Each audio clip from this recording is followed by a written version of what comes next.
नमस्कार. मैत्री बालमनाशी या हस्तपुस्तिकेमधून आज आपण एक खूप छान गोष्ट समजून घेणार आहोत.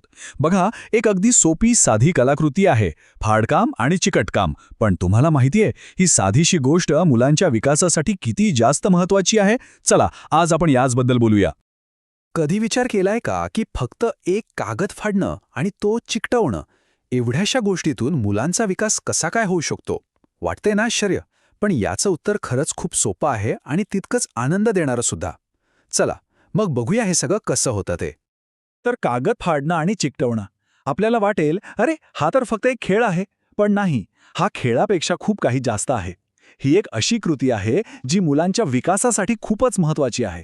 म्हणजे बघा, जेव्हा मुलं कागद फाडतात तेव्हा त्यांच्या बोटांच्या आणि हाताच्या छोट्या छोट्या स्नायूंना व्यायाम मिळतो. आणि हेच स्नायू त्यांना पुढे पेन्सिल धरायला, लिहायला मदत करतात.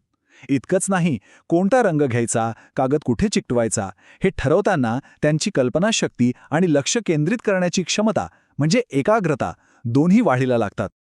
बरं, मग या गमतीशीर उपक्रमासाठी आपल्याला काय काय सामान लागेल? चला बघूया. आणि हो, अजिबात काळजी करू नका, यातलं बहुतेक सगळं आपल्या घरातच सापडेल. आपल्याला लागतील थोडे रंगीबेरंगी कागद. तुमच्याकडे जुनी मासिकं किंवा वर्तमानपत्र असतील ना, त्यातले रंगीत कागदही चालतील. मग एक कोरा कागद किंवा ड्रॉइंग पेपर, चिकटवण्यासाठी डिंक किंवा फेविकॉल, एखादं स्केच पेन आणि हो, जर मुलं थोडी मोठी असतील म्हणजे 5-6 वर्षांची, तर त्यांच्यासाठी एखादा रिकामं खोकं पण घ्या. आहे की नाही एकदम सोपं? चला तर मग आता प्रत्येक वयोगटासाठी ही कृती नेमकी कशी करायची ते पाहू. आपण सुरुवात करूया आपल्या सगळ्यात लहान दोस्तांपासून, म्हणजे 3 ते 4 वर्षांच्या मुलांपासून. त्यांच्यासाठी आहे मुक्त चिकटकाम.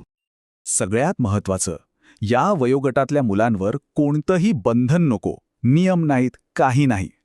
फक्त त्यांच्या हातात एक कोरा कागद आणि काही रंगीत कागद द्या. त्यांना त्यांच्या हातांनी जमेल तसे कागद फाडू द्या आणि मग जिकडे आवडेल तिकडे मनाप्रमाणे चिकटवू द्या. एक गोष्ट लक्षात घ्या, इथे ते काय बनवत आहेत यापेक्षा ते करत आहेत, ही प्रक्रिया जास्त महत्वाची आहे. त्यांना फक्त इतकंच सांगायचं, हे बघ, हे कागद हाताने फाड आणि या कोऱ्या कागदावर तुला जसं वाटतंय तसंच चिकटव, बस. आणि त्यांनी जे काही बनवलं असेल ना, त्याचं खूप खूप कौतुक करा. अरे वाह, किती छान केलंय असं म्हटल्यावर त्यांचा आत्मविश्वास इतका वाढतो की त्यांना अजून नवीन काहीतरी करून बघायला खूप प्रोत्साहन मिळतं. चला आता पुढच्या लेव्हलवर जाऊया. बघूया हीच कृती थोडी मोठी झाल्यावर कशी बदलते. आता वेळ आहे 4 ते 5 वर्षांच्या मुलांची. इथे आपण थोडीशी शिस्त, थोडी रचना आणणार आहोत. या वयात काय करायचं तर कागदावर एक साधंसं चित्र काढून द्यायचं. समजा एक झाड काढलं किंवा फूल, नाहीतर एक घर, असं काहीतरी. मग त्यांना रंगीत कागद आणि डिंक द्यायचा आणि सांगायचं की या चित्राच्या बाहेर नाही तर आतमध्ये कागदाचे तुकडे चिकटवायचे आहेत. याने काय होतं तर त्यांच्या हातांचा आणि डोळ्यांचा ताळमेळ बसतो. आणि हो, त्यांचं चित्र तयार झाल्यावर त्यांच्याशी त्याबद्दल गप्पा नक्की मारा. आणि हीच आहे या टप्प्यातली गंमत. दिलेल्या आकाराच्या आत चिकटवायला सांगणं या एका सूचनेमुळे ते एका मर्यादेत काम करायला शिकतात. त्यांच्या हातांवर नियंत्रण मिळवायला शिकतात. अचूकता यायला लागते. बघा किती महत्वाचं आहे हे. आता वळूया आपल्या सगळ्यात मोठ्या गटाकडे, 5 ते 6 वर्षांची मुलं. आत्तापर्यंत जी कौशल्य शिकली आहेत ती सगळी एकत्र वापरून काहीतरी एकदम नवीन, काहीतरी त्रिमितीय म्हणजे 3D बनवण्याची ही वेळ आहे. या वयोगटातल्या मुलांना आपण एक रिकामं खोकं देऊ शकतो आणि सांगू शकतो की यावर मस्त कोलाज बनव.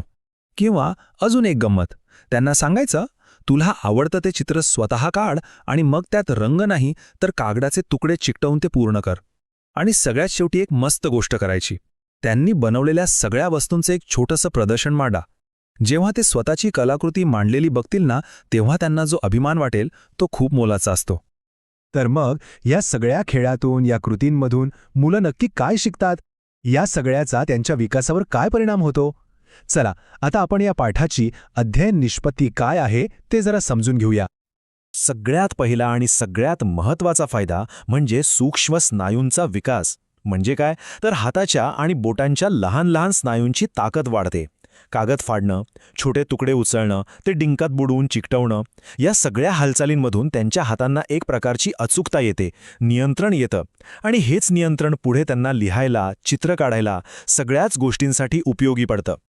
आता इथे बघा किती इंटरेस्टिंग आहे हे. एक साधा वाटणारा खेळ, पण तो कितीतरी शैक्षणिक उद्दिष्टांशी जोडलेला आहे. हाताबोटांच्या हालचालींमध्ये अचूकता येणं, हात आणि डोळे यांचा ताळमेळ बसणं, एवढंच नाही तर कला साहित्य कसं वापरायचं हे शिकणं आणि सगळ्यात भारी म्हणजे टाकाऊ कागदांपासून काहीतरी नवीन सुंदर बनवणं, ही सर्जनशीलता, हे सगळं फक्त एका कृतीमधून साध्य होतं. तर लक्षात आलं ना, ही फक्त एक साधी कृती नाहीये, तर मुलांची कल्पनाशक्ती आणि विकास यांना चालना देणारं एक खूप मोठं साधन आहे. सगळ्यात सोपं, सगळ्यात आनंददायी. मग आता प्रश्न एकच उरतो. आज तुम्ही आपल्या मुलासोबत बसून कोणती पहिली कलाकृती तयार करणार आहात?